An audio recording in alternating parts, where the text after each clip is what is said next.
is presenting something on citizen-driven approach. Yeah? Thank you. Thank you.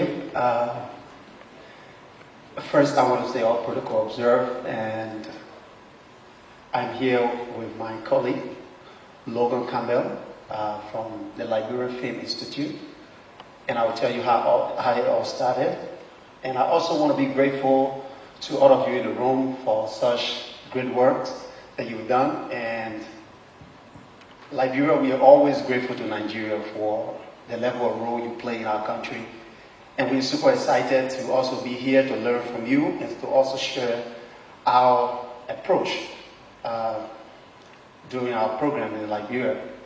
So Accountability Lab all started some 4 to 5 years ago. We are a global organization, and we're really driven by driving towards citizens and seeing how they develop their own tools for change. And that social change, what we do is to incubate them, like a business incubator will incubate business ideas and feed those ideas and make sure those ideas live well. So we do with social innovations that are accountability oriented. So we have 4 pillars on which we operate. One is anti-corruption.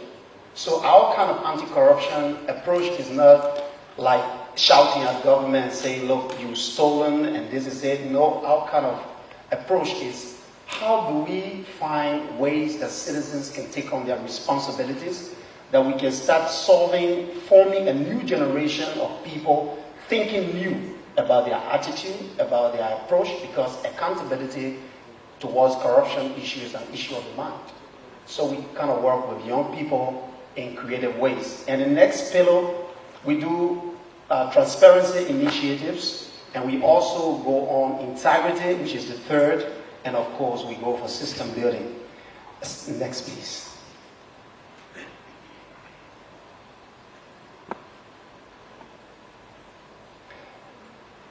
Okay, so what we do, as the slide there, I think I know what I do. So we have 6 incubatees that we've incubated. And we try to look at our media. The media in Liberia, we try to look at the fact that sometimes the stories are sensational, they're not real. If you get down to the meat of it, it's so far from true. So we formed a story, a project called Accountability and Us. It's a media show that the media is looking into itself. So when you report a story, there's another media practitioner, and there are a group of them, investigative journalists, that are looking to make sure that that story you did, that you really take all your ethical responsibility into account. And then so we do that every Thursday. It's on an FM called OKFM, and we'll be going live online next week. And that is done by Titi Jibo, and that's one of the shows. And what we try to do with this is just we look at the newspaper, we just not look at it, we look at the editors and their approach. Is the news really worthy, or did you really get to the source of what the news is? The facts that are coming from there is so mind-blowing, and you need to check our website to also kind of see what she's doing with that kind of program. Next, please. And the next one is also another media program. We try to take newspaper in Liberia, we try to move it to another level. We try to carry it online because Liberian media really don't have an online presence. So we try to move in the interior. This is called bush chicken. So in Liberia, we try to bring the Liberian flavor into it. So the bush chicken, what we do with this one is to tell the story the Liberian way, but make sure that the story is really cross-cutting and creative. Not just the old media story, but the developmental side of the story as well. Please. We try to use our culture. Our musicians sing, we talk certain ways in Liberia. We call it the colloquial. So the music that we do is called hip hop. So it's a hip culture, but what we try to do with it is to tell the accountability story. So the media is really looking at songs that will help young children to think stronger about their accountability. Sometimes people just drink water and just drop the plastic anywhere. How can we transcribe that into ways that behavioral change can start, we start talking about them already. And so these hip-hop musicians, what we do with them, there are 12 of them, so they are most of the superstars. So what we try to do with them, use your celebrity status to tell the story and let's affect behavioral change. Please. This is Leslie Lomel, and what we do is called arts. So we bring between 8 to 13 years old kids to kind of talk about accountability. What do they think about accountability in their own ways? And how can they draw accountability? So we do murals across Liberia. So what we try to do is tell some stories on murals. Just draw it on the wall and educate people. For example, during the Ebola, we try to do things on what are preventive measures involved. And then now we're doing hygiene stuff on tax issue. So how people pay their tax. It's civics education, basically. That's what Leslie is doing. So we're doing that with him. And as we do it, we try to let people just visualize the change and go for the change. Next, please. What we try to do here too is to use soccer, because most young people in the country try to play football. So we try to tell the story. We call this kick out corruption. Our national team does not perform as good as Nigeria though, because the coaches are either taking money from players, which is fact, or they know somebody who knows another person whose child cannot really perform like the other person, but it gives you the space to play to the detriment of the country.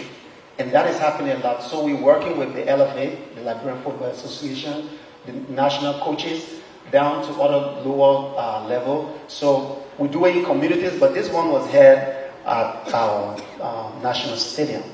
Next, please. So this is our newest project. This project is done in connection with Internews, which is a US-based organization. And this is Liberia Media Development Program. We support also from USAID. And what we try to do with this one is to help young media practitioners who want to go into the field. How can we diversify the media landscape in Liberia? Because in Liberia, there is only one kind of media, kind of journalist. The journalism there is mostly about politics, and that's it. So we want to try diversifying our portfolio. Let's talk about ecological journalism.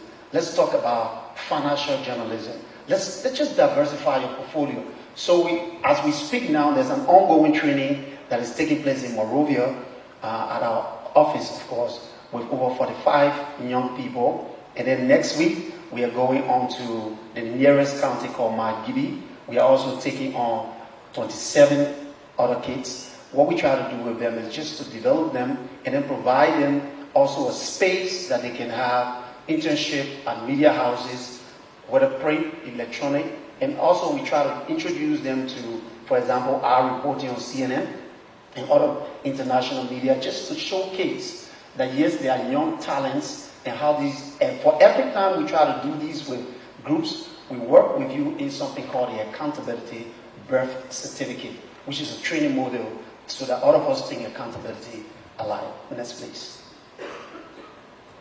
So at the Accountability Lab, our biggest dream, Accountability Lab is really a dream of a Brit called Blair Glankos. And he came to Liberia, he got me, and we're trying to spread this dream across West Africa. Now we're moving to Mali, and I hope that our visit here, we will already be established in Nigeria before I leave. I hope so. Because our dream is to get young people, to get creativity on the table. And I'll also tell you how we work closely with government. Next, please. So we try to name and fame people rather than naming and shaming people. And when we do this, we do it through a program, which is our movement that we are developing. Next, please. Which is a movement that we are developing, and this movement is called Integrity Idol. We look at American Idol, we say, okay, if people can celebrate singers, why don't we celebrate good government officials who have integrity? Suddenly they are working and they are making sure that the government will never crumble. They come to work on time, they are honest, they don't take bribe, they don't take materials given to them for them to change that material into either giving it to their kids or their family. So Integrity Idol, we started last year in Liberia, and these were the 5 finalists. Out of the first time, in fact, people thought we were from the government, which was fun. They thought we were part of the government, just trying to dance as people. You know, the speculation always when something to celebrate civil servants. So these 5 persons, the first old man you see is called Oliver Cousin. And what Oliver did is he was taken from the payroll as a district educational officer, but he was since 2009, but he was still making report to the government. The government was still accepting the report, but he was not getting salary. Amazing, right? But they nominated him, and the country voted him, and he came 3rd. The lady in the middle, Jube Kekula, is a nurse from one of our cities called Buchanan. She won, and she was one of those heroes during the Ebola. So those are all civil servants. I don't want to talk much about them, but we can also bring in Nigeria, and that's our hope, that Integrity Idol will also come in Nigeria to celebrate good civil servants like you in this room. Next, please. So, Integrity Idol 2015. This year, next week on Friday, we are launching Integrity Idol 2016. And now we just moved to Mali. So we have Mali Integrity Idol 2016. I hope that before we leave, we will have met good young people to also establish Integrity Idol Nigeria 2016. And I'm super excited. We're looking out, we're talking to a lot of people. We want to talk to young people because we want to also celebrate good civil servants in this country as well. That's Integrity Idol. So during the Ebola outbreak, it was a sad story. Same time, we couldn't close our office because what was happening, people were dying on the street. So we said, okay. So one day I'm driving, I turned to my colleague, I said, Francis, what can we do? Okay, let me see what we can do. Why don't we do an artist? And we did that song, and we carried them around the country. And before October 2nd, Ebola started shrinking already because they were using a celebrity status to tell the story. Okay. So right now, this is one of our babies. I couldn't talk about them when we were talking about all of the stories because the Accountability Film School in Liberia has grown to be what we call the Liberian Film School. Now, the Liberian Film Institute, LFI, was born out of our incubation. It was the first incubatee that we took on 3 years ago. And when we took on them, I was super excited. Divine Key Anderson schooled here in Port Harcourt. So when we play the video, you will hear a Nigerian accent. That's how Nigeria has also affected Liberia. But that's good. So Logan Campbell, is one of our staff. And what we've done with LFI is to train news film for social change. So we do a lot of documentaries on issues in Liberia. And what we try to tell, for example, we have a water documentary. So we call it Desert Island. Liberia is on top of water, but we are still suffering from water. What's happening? We got electricity problem.